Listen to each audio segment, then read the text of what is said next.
everybody, how we doing today? Windy day here in the Florida Keys. Blowing 25 to 30s, but it's 75 degrees, so it's nice to be out.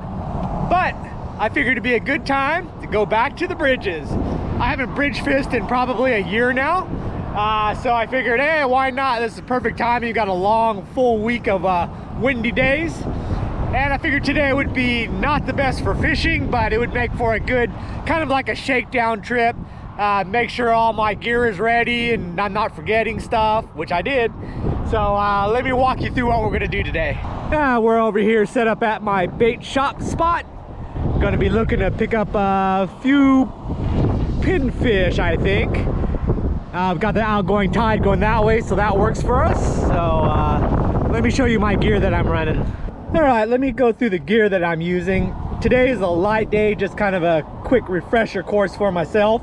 So usually I have a bridge cart that I'd bring, but I didn't want to get so complicated. But basically I got my normal tackle boxes I take kayak fishing with. So I don't need those. Basically I'm going to be using a knocker rig, which is some 1 ounce egg sinkers, some 20-pound leader, and a few 5/0 circle hooks or #1 bait hooks. So that'll all fit in a little container, so I'll take those out of there and I'll put them in my pocket because they won't take up that much room. Rods wise, I've got the pinfish rod here, just a little light setup that I use to catch bait, so I'm going to be using that to catch pinfish. And then I've got my light Esky rod setups. Normally with bridge fishing I would go with the mediums, medium heavies, because you're fighting fish to keep them out of structure, so you definitely want backbone. These are more flexible casting light lures and stuff, but for the bridges I probably wouldn't go with these, but I'm not expecting much. We're just gonna hopefully catch anything, so these will work with some artificials as well, so I brought them along. 20-pound braid, 15-pound braid, 20-pound leader, so pretty basic. I got my cooler. I've got some leftover chum, ice block, ice water bottle, and then a cube of or a squid tube that I'll use to catch pinfish with. So that's that. And I think I'll be using the cooler for bait as well. Then on this one I've got my bait bucket, got my water bucket to get water to fill it to keep pinfish live, but I forgot my bridge rope, so this is not going to work. So I can have pinfish, but they'll die because I can't refresh the water with it. Usually I have a long rope that I'll tie to this, and then I'll drop that down, get a scoopful, and then be able to replenish it. Plus it's nice because I could use it to clean my hands, get fresh water to wash off stuff. So I might be able to find some rope around the edges here, so I'll keep a lookout. I've got my 7-foot net in case I saw mullet or a school of pinfish out here, but I didn't really see anything, so probably won't use that.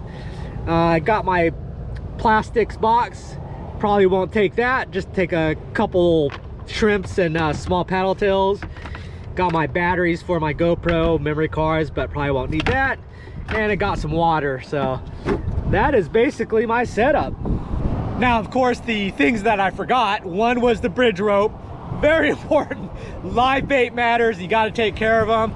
If you don't have a way to get them fresh water, they're going to die. It's not such a big deal today because I think I'm going to primarily use cut bait, so I'll probably just throw them in the cooler and forget the bucket. But definitely got to remember that. The other thing I forgot is tools. I don't have pliers and I don't have a knife, so that's going to suck there. So I got to figure something out because those are kind of important. Well, I think I've got my knife on my keychain, so I've got this, so that'll save us for the cutting up the bait and cutting our leader and stuff. So I think we'll be okay, but gotta remember stuff. Anything else? Well, we'll remember it as we get along.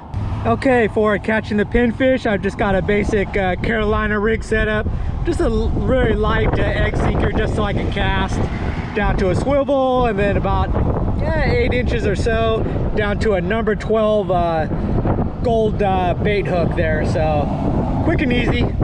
All right, I'm all baited up. Just put a little bit of squid on there.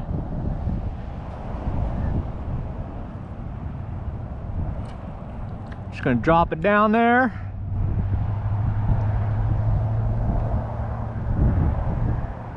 Oh. Hopefully it's not little mangrove snappers.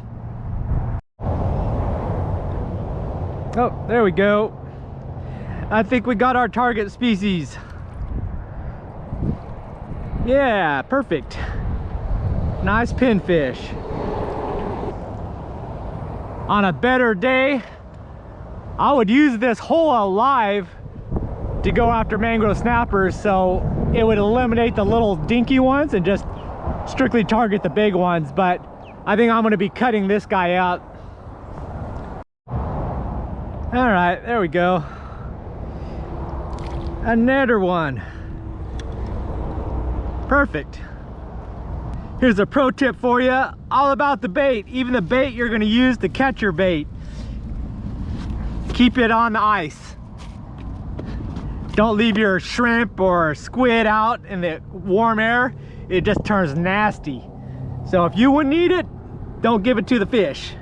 Well, the current reversed on me. Now it's going from the north to the south, which is actually bad for our bridges, because our bridges, the fishing bridges, are on the south side and the main US 1 is on the north side.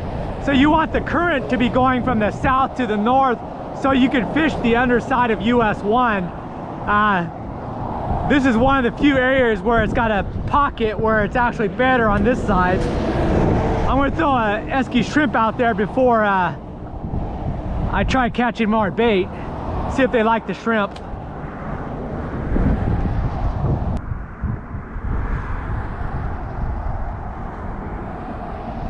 Oh, look at all those snappers there. Oh, there's some chunkers in there. I see you, buddy. They're whacking it, but... Oh, there we go.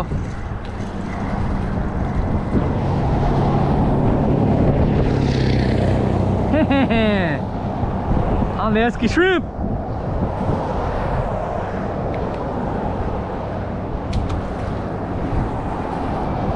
Usually after one, they're going to get very wary. Just want to get down that eddy, then back down. They're over here waiting for it.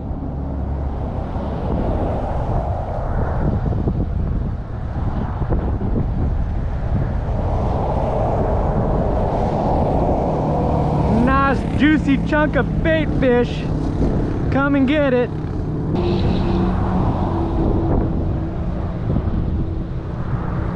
There we go. Oh, Cuda. Oh,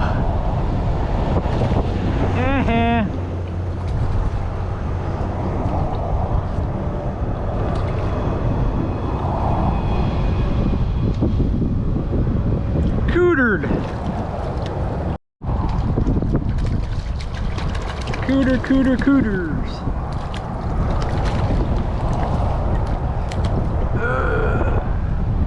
Stinky.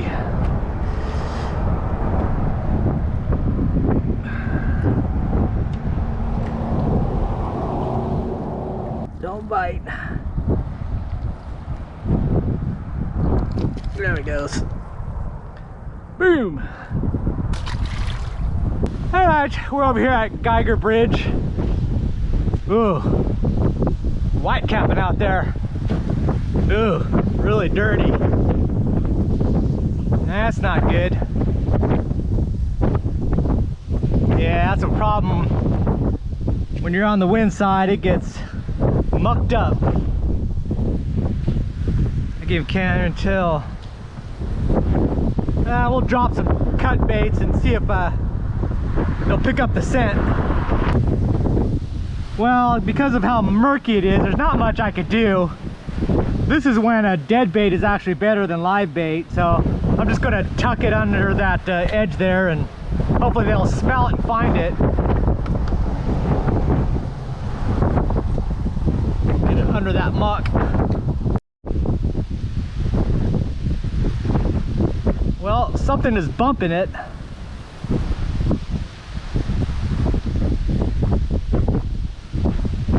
Take it.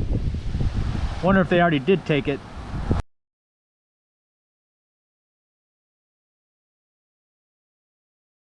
I did it!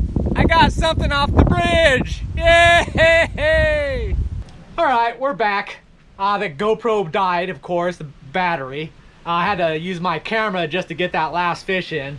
That's okay. After that, I caught a marlin, a bluefin tuna, and a megalodon shark, but you just didn't get a chance to see it because the battery died.